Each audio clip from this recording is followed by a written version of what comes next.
kadang-kadang banyak anak-anak yang pemalu gitu ya, nggak berani ngomong, nggak berani menunjukkan kebolehannya. Tapi begitu mereka diberi kesempatan untuk melakukan sendiri, ternyata anak-anak yang selama ini kita anggap anak-anak yang pemalu, anak-anak yang tidak aktif, malah mereka yang lebih apa ya, inisiatif maupun kreativitasnya lebih terangkat gitu. Itu banyak sekali.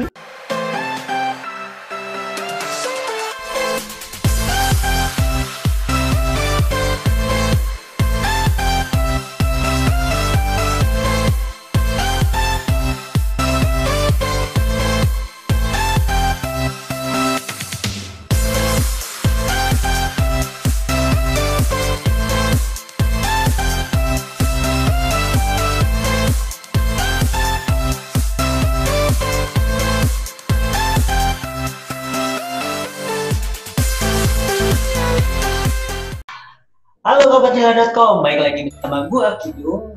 Seperti biasa, gue bakal ngobrol bareng. Tentunya konten ini yang informatif, yang jelas. Kalian kalau udah pernah nonton, pasti udah tahu dong video-video sebelumnya yang kita tayangkan. Semoga tayangan ini bermanfaat. Baik lagi, di Kabarjela.com itu kan pariwisata ya, karena kita belum bisa jalan-jalan. Rasanya masih di virtual aja, rasa seperti ini di pantai. Nah, kali ini saya mau ngobrol bareng, topik kali ini tentang pendidikan di pariwisata tentunya. Ya, kita sambut aja narasumber kita. Boleh dijelaskan Pak? Atau diperkenalkan siapa? Baik, terima kasih Mas Bayaki. Waduh, senang nih bisa gabung dengan Kabar Jendela Travel.com nih. Kalau biasanya saya diinterview terkait dengan tempat-tempat wisata, kali ini terkait dengan gimana sih ciptain sumber daya manusia yang handal dalam melayani pariwisata. Memang sih kalau sekarang dilihat pariwisata itu memang paling berdampak kelihatannya ya. Kalau kita lihat di berbagai media dan juga diskusi-diskusi disampaikan bahwa yang paling pertama kali kena dampak pandemi ini pariwisata. Tapi coba lihat deh, 2-3 hari belakangan ini ternyata orang tuh udah nggak nahan buat berwisata gitu, sehingga kebutuhan terkait dengan pendidikan pariwisata itu masih tetap tinggi sepertinya, karena ke depan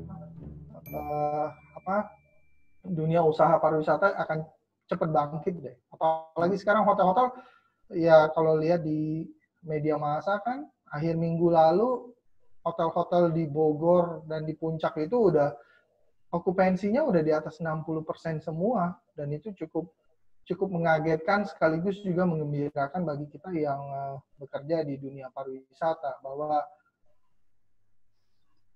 di balik badai yang hebat kemarin pasti akan ada pelangi yang indah. Ya, gimana nih? Jadi saya nama saya Asep, saya Asep Parantika. Saya dosen di salah satu politeknik pariwisata di Jakarta, tepatnya di Politeknik Sahid Jakarta. Saya mengajar di geografi pariwisata, kemudian sustainable tourism, dan food and beverage. Oh iya Pak, terkait dengan topik kita kali ini Pak. Ini kan pendidikan tentu menjadi hal yang penting ya di pariwisata juga. Itu kalau sekarang kan udah polanya atau sistemnya juga udah berubah gitu ya, kita lihat. Nah itu sebenarnya kondisi sekarang ini pendidikan seperti apa sih Pak? Iya, kalau seperti yang tadi di awal saya sampaikan, kelihatannya sih semester kemarin ini memang kita agak kaget ya, di mana perkuliahan di pariwisata itu atau di pariwisata dan perhotelan memang perkuliahannya lebih banyak ke praktek ya. Nah, karena kemarin ada social distancing dan juga berbagai PSBB, sehingga mau nggak mau perkuliahan praktek itu memang tidak bisa dilakukan di kampus. Sehingga apa yang dilakukan adalah dengan menggunakan metode pembelajaran jarak jauh, ya, sehingga mahasiswanya diminta untuk melakukan praktek di rumah masing-masing, walaupun mungkin hasilnya tidak terlalu maksimal ya, tapi konsep-konsep yang sudah diterapkan beberapa kali praktek ini ternyata hasilnya juga nggak terlalu jelek-jelek banget gitu ya. Bahkan kreativitas mahasiswa itu luar biasa karena mereka bisa lihat di rumah ya, karena mereka kan prakteknya di rumah, tutorial ya. Jadi dari pihak kampus, dosen membuatkan video atau mencarikan video yang bisa menjadi referensi mahasiswa untuk praktek, kemudian mahasiswanya mempraktekkan di rumah dengan gaya dan kreativitas mereka masing-masing. Ternyata luar biasa, mereka bisa menciptakan kreativitas baru. Contohnya gimana? Ya, misalnya mereka bikin kue gitu ya. Bikin kue kalau yang ditampilin oleh dosennya mungkin ya yang standar lah ya, yang umum ada di hotel. Nah, tapi oleh mahasiswa karena mereka belajar di rumah dan referensinya jadi banyak ya, karena referensinya kan banyak dari YouTube, dari berbagai macam yang ada di internet. Kreativitas mereka itu luar biasa gitu. Dari sisi tampilan lebih menarik, dari sisi harga ternyata mereka lebih bisa efisien gitu. Ya, walaupun mungkin peralatan yang mereka gunakan tidak standar hotel gitu ya, seperti kalau misalnya mereka praktek di kampus. Tapi bukankah itu tujuan dari pembelajaran agar lebih kreatif, efektif, dan yang paling penting efisien kan? Nah, itu tiga-tiganya mereka udah bisa dapatkan ternyata. Nah, itu kan soal apa sih kreativitas ya. Itu kan ada beberapa yang merasa, wah di rumah tuh merasa repot atau segala macam karena efek produktivitasnya kan udah beda kayak gitu. Nah, itu harusnya ada apa yang harus dilakukan kalau kondisinya kayak gitu? Iya, kalau saya bilang sih sekarang anak-anak itu di awal ya, di minggu-minggu pertama mungkin mereka jenuh ya, tiap hari ingat nggak waktu minggu-minggu pertama tuh dibilang ini kaum rebahan nih, karena tiap hari kerjanya cuma tidur dan tidur lagi ya, tidur makan nonton TV, tidur makan nonton film. Ya itu kan drakor addicted jadi. Terus jalan-jalan juga virtual. Iya, jalan-jalan juga virtual ya. Juga berasa dipakai Pak. Betul. Tapi benar-benar ya, di industri pariwisata sekarang virtual virtual guide gitu lagi tren banget ya, walaupun mungkin rasanya beda ya dengan real gitu. Tapi paling tidak ke depan sebelum orang mencicipi, sebelum orang datang ke suatu destinasi, dia sudah bisa merasakan nuansanya seperti apa. Itu yang positifnya ya dengan adanya pandemi ini. Kemudian tadi terkait dengan anak-anak, ini nggak sih bosan nggak? Ya memang di minggu-minggu pertama sebagian besar mahasiswa kelihatannya boring, bosan, dan di satu sisi mereka senang ya nggak kuliah gitu, nggak harus bangun pagi, nggak harus ke kampus, nggak harus pakai seragam. Tapi lama-lama mereka bosan juga. Minggu kedua udah mulai tuh, Pak, virtual kelasnya pakai seragam nggak? Angin juga mereka pakai kelasnya. Dan di minggu-minggu pertama juga bukan hanya mahasiswa yang komplain, dosen juga komplain karena beberapa dosen diminta untuk menggunakan sistem online, daring gitu ya, yang platform-platformnya mungkin masih awam buat mereka. Ada Google Meet, ada Zoom, ada Webex, dan kampus sendiri juga punya platform sendiri kan. Dan itu untuk belajarnya ya memang masih meraba-raba minggu pertama, minggu kedua.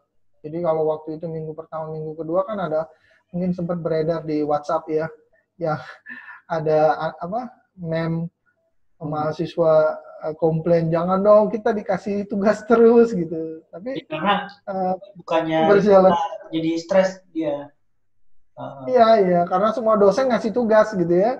Karena, nah, tapi berjalannya waktu, malah sekarang mahasiswanya yang luar biasa aktif. Ini kita sedang dalam ujian akhir ya, ujian akhir semester. Sebagian besar mereka udah luar biasa membuat konten-konten pembelajaran, mereka sendiri loh yang bikin, karena dosen kan nggak bisa nilai ya. Jadi sekarang ini dibalikkan lagi.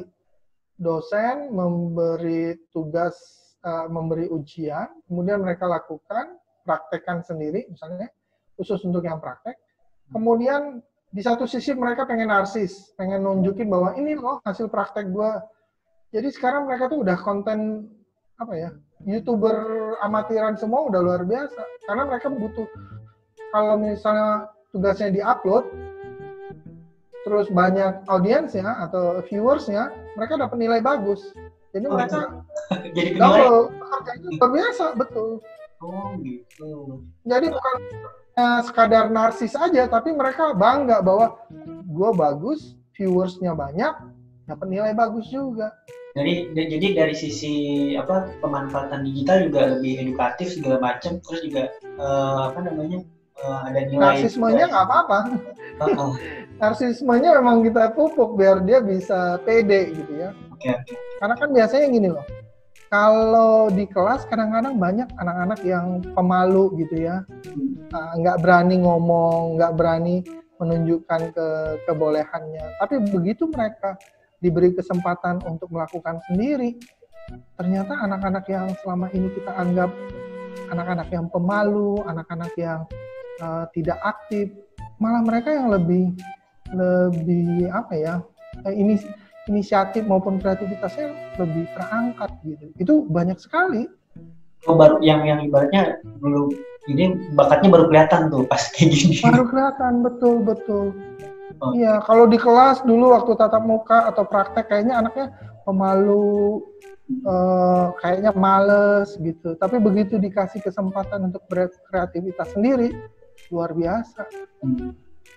Nah, oke Pak, lanjut Pak. Ini kondisi sekarang ini kan kemarin ada wisuda virtual segala macam. Virtual, nah ya, itu ya. Apakah sekarang ini sudah apa sih, penerimaan mahasiswa baru masih lama atau kayak gimana Pak sekarang? Oh, penerimaan mahasiswa baru tetap berjalan, cuman metodenya aja. Sekarang kan pendaftaran semua online gitu ya. Interview juga via online. Ya seperti inilah modelnya interview. Ini udah mulai Pak ya? Maksudnya calon pendaftaran mahasiswa baru tuh mulai sekarang Pak ya?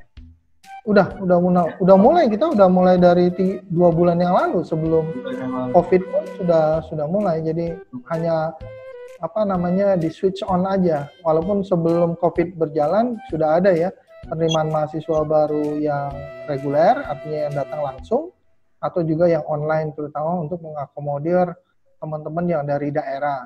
Nah, tapi sekarang maupun yang daerah maupun yang di Jakarta, dua-duanya pendaftaran via daring semua, via online semua. Nah, ya Pak, yang jadi pertanyaan adalah apa sih Pak persiapan pentingnya yang calon mahasiswa baru yang harus dipersiapkan kalau menurut Bapak? Ini yang umum atau yang khusus untuk pariwisata? Khusus pariwisata. Khusus untuk pariwisata ya. Yang jelas gini, sebelum menentukan mau ke pariwisata atau ke jurusan yang lain ya, tunjukkan ini dulu deh, pahami dulu passion Anda tuh apa sih? Passion, saya pengen tuh jalan-jalan. Belum tentu loh Anda jalan-jalan passionnya jatuhnya jadi ke pariwisata. Saya pengennya pinter bahasa Inggris, saya pengen dong ini. Atau saya pinter masak. Ya Anda harus perhatikan dulu, karena sebenarnya yang paling penting di pariwisata itu adalah kemauan untuk melayani orang, untuk mendengarkan orang. Itu passion yang paling penting. Ya, bukan hanya skill saja, tetapi passion untuk menyenangkan orang itu yang harus jadi utama, ya. Menyenangkan orang, berbagi, kemudian kejujuran, itu yang paling penting. Tapi kembali lagi tadi, untuk yang disiapkan sekarang selain pengetahuan tentang budaya dan juga pariwisata Indonesia, khusus untuk pariwisata ya. Keinginan passion tadi tuh, passion itu sangat penting sekali. Ya, passion dalam melayani orang. Kalau di pariwisata kita bilangnya hospitality, gitu ya. Jadi supaya nggak itu harus mengetahui itu juga ya, karena supaya nggak salah jurusan juga, Pak ya. Betul. Karena kondisi kayak gini orang juga kesulitan apa ya? Kesulitan pemilihan jurusan itu kan ibaratnya dengan ini harus memanfaatkan teknologi secara benar-benar kan. Tapi yang jelas sih, kalau ini saya boleh cerita saya nggak, pribadi saya ya. Silakan. Saya ini dibilang boleh kesasar kata ya, tapi kesasar di jalan yang benar gitu. Jadi kalau saya dulu SMA, cita-cita saya ya seperti orang-orang lah ya, pengen ada ya jadi pilot, jadi dokter dan lain-lain gitu. Saya dulu punya cita-cita mau keliling dunia gitu ya, pengennya jadi ambil jurusan HI gitu ya, karena tahunya kan kalau keliling dunia itu diplomat gitu ya. Hubungan internasional itu ya? Hubungan internasional. Kemudian berubah lagi, kayaknya pengen jadi tentara deh, karena seru kayaknya ya. Berjalannya waktu setelah saya tamat SMA, saya memang ikut di salah satu perguruan tinggi, sempat daftar ya di perguruan tinggi ikatan dinas gitu ya, pemerintahan gitu. Ternyata passion saya nggak di sana ya. Saya lihat di Bandung kan, lihat dengan seragam yang mirip-mirip dengan perguruan tinggi pemerintahan itu. Dulu STP Bandung tuh ya paling top gitu, itu warnanya coklat, abu-abu. Tapi beda dengan pendidikan yang saya alamin. Pendidikan yang saya alamin itu pakai seragam tapi harus dengan muka serius. Tapi saya melihat kok ada ya orang pakai seragam tapi dengan muka yang menyenangkan orang gitu. Nah akhirnya ya saya terobsesi untuk apa ya sekolah ini. Akhirnya saya pindah ke pariwisata. Waktu itu saya sekolah di Akademi Pariwisata di Jakarta. Nah, pakai seragam juga, harus pakai seragam gitu. Berjalannya waktu, akhirnya cita-cita saya untuk keliling dunia tadi tercapai juga gitu. Walaupun dengan sebagai diplomat yang di awal yang saya tahu yang keliling dunia tuh diplomat. Ya setelah saya tamat di perguruan tinggi tahun 97, 98 ya, 99 waktu krisis, saya coba ikut kapal pesiar. 98? 99. Ya, 98, 99 ya, karena sudah nggak ada pekerjaan ya, jadi 99 saya berangkat naik kapal. Dan di situ saya bisa ngerasain bahwa, jalannya yang diberikan oleh Tuhan itu untuk mencapai cita-cita itu tidak harus seperti apa yang kita inginkan. Tapi Tuhan kasih jalan bahwa cita-cita kamu akan saya penuhi, tapi dengan cara yang berbeda.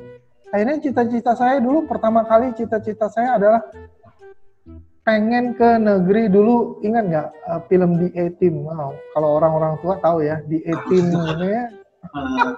Belum tahu kali, itu kan belum lahir. Amerika itu Los Angeles, California, itu kayaknya tuh seru banget ya Hollywood. Dan negara yang pertama kali saya kunjungin ke luar negeri ya selain Singapura ya Amerika gitu. Dari sana saya keliling dunia. Udah lama kan, maksudnya udah pas pendidikan itu kan. Iya. Sebelum, kalau yang 99 kan belum kejadian 911 kan. 911 itu yang bom BTC itu kan 2001. Jadi 2001 saya juga sign off karena kejadian itu. Artinya cita-cita boleh sekarang, tapi jangan paksakan kalau misalnya cita-cita itu jalan untuk menuju cita-cita itu belum bisa terpenuhi saat ini. Karena kan banyak nih ya anak-anak muda sekarang nih, aduh pengen kedokteran gitu. Udah nyoba UMPTN, SBK dan lain-lain, nggak berhasil kemudian stres gitu ya, jangan. Masih banyak cara yang lain. Yaitu yang penting kan tujuannya mulia. Bisa jadi nanti kamu dengan pendidikan yang lain, ya siapa tahu jodohnya jadi dokter gitu ya. Atau sama misalnya sama kayak orang pacaran kayak gitu, Pak. Iya, ya kan? Yang ini ternyata jodohnya ini. Jadi iya. Atau misalnya nggak bisa kedokteran, tahu-tahu karena kamu punya bisnis dan jadi orang yang berada gitu, akhirnya kamu bukan hanya jadi dokter, kamu yang mempekerjakan dokter di rumah sakit yang kamu miliki. Jadi jangan kemudian setelah UTBK ataupun aduh saya pengen kuliah di PTN atau saya pengen kuliah di jurusan ini, kok nggak berhasil, kemudian aduh udah deh saya nggak mau kuliah lagi atau apa, jangan cepat putus asa. Jalan Tuhan asa ya. Iya kalau kayak gitu ibaratnya jadi putus asa kayak gitu. Betul. Ya paling setelah ini yang saya tanyakan adalah pandangan Bapak masa depan pendidikan pariwisata seperti apa, Pak? Kalau pariwisata itu luar biasa ya, perkembangan pariwisata, pendidikan pariwisata khususnya. Dengan kondisi maksudnya Pak, maksudnya kan kalau waktu sebelum coronavirus kan emang udah ketahuan ya, maksudnya leading sektor juga kan waktu itu kan. Maksudnya dunia pendidikan ini setelah ini kayak gimana, Pak? Dunia pariwisata akan tetap hidup. Hanya caranya saja, cara melayani tamu saja yang berbeda. Tapi orang butuh berwisata itu akan tetap ada. Itu kebutuhan batinia buat kita. Ya kan? Kita lihat aja. Walaupun kita sudah PSBB 2 bulan, begitu dilepas, orang mau liburan kemana aja. Artinya, kebutuhan orang yang bekerja di dunia pariwisata itu tetap akan ada. Hanya caranya saja yang berubah. Kalau dulu kontak fisik itu memang dianjurkan, sekarang dengan melalui prosedur-prosedur atau protokol kesehatan. Kalau dulu orang boleh bertatap muka langsung, sekarang berjauhan. Kalau dulu restoran itu boleh terbuka, menyajikan makanan secara terbuka, buffet gitu ya, sekarang harus dilayani. Hanya itu saja, tetapi orang datang ke hotel tetap butuh makan kan. Orang naik ya Pak, F&B terus naik juga. Iya, orang berkunjung ke suatu daerah, orang akan tetap butuh akomodasi. Dan itu akan tetap ada, hanya saja caranya yang berbeda. Itu sih kalau yang saya lihat ke depan. Jadi kalau dunia pendidikan pariwisata, saya yakin masih sama dibutuhkan oleh banyak industri. Yang kedua, belajar di pariwisata itu bukan harus kerja di pariwisata loh. Ya, hampir mirip-mirip, boleh dibilang sebenarnya kesempatan kerjanya lebih besar, lebih luas ya. Lebih luas karena selama berkaitan dengan manusia, mereka yang bekerja kuliah di pariwisata itu bisa. Ya masa yang kuliah di, mohon maaf, yang universitas yang di Bogor aja bisa kerja di mana-mana gitu ya, masa yang pariwisata nggak bisa. Paham kan yang IPB? Iya. Paling lebih ke mana ya? Karena ini kan terkait dengan masa depan pendidikan juga ya, terutama calon mahasiswa baru, khususnya di bidang pariwisata supaya nggak salah jurusan. Kan? Ada nggak sih Pak pesan-pesan, maksudnya yang saran untuk bagi calon mahasiswa baru terkait pariwisata supaya nggak salah jurusan? Mungkin apa yang tadi aja pesan khusus ya? Ya, pesan saya yang pertama adalah apapun jurusan yang kamu pilih, pilihlah dengan tanggung jawab. Ya, apakah itu ke pariwisata atau ke jurusan yang lain. Dan kalaulah kamu memilih sebuah jurusan atau fakultas, jadilah profesional di fakultas tersebut atau di pilihan jurusan tersebut. Dan seperti kata Mas Menteri, apa yang kamu dapatkan di kuliah itu sebenarnya mungkin hanya 10% kamu gunakan saat kamu kerja nanti. Bahkan mungkin bisa jadi kurang dari 10% dengan apa yang kamu pelajari di kampus, dengan apa yang kamu harus kerjakan, kamu bekerja atau berkarir nanti. Yang lebih penting itu adalah bagaimana kamu bisa meningkatkan kemampuan EQ kamu, ya, emosional quantity-nya ya. Pada saat kuliah itu rajin berorganisasi, kemudian karena gini, orang pinter belum tentu bisa bekerja sama. Padahal di dunia industri yang sekarang ini yang dibutuhkan adalah mereka-mereka yang bisa jadi teamwork, yang bisa mendengarkan, yang bisa melayani, dan lain-lain. Nah, terkait dengan pariwisata, kerjasama itu penting, ya. Kemudian passion itu juga penting, dan ya mau nggak mau kalau di pariwisata kemampuan bahasa itu juga tidak kalah penting ya. Walaupun saya bilang jangan takut kalau kuliah di pariwisata, aduh aku nggak bisa bahasa Inggris.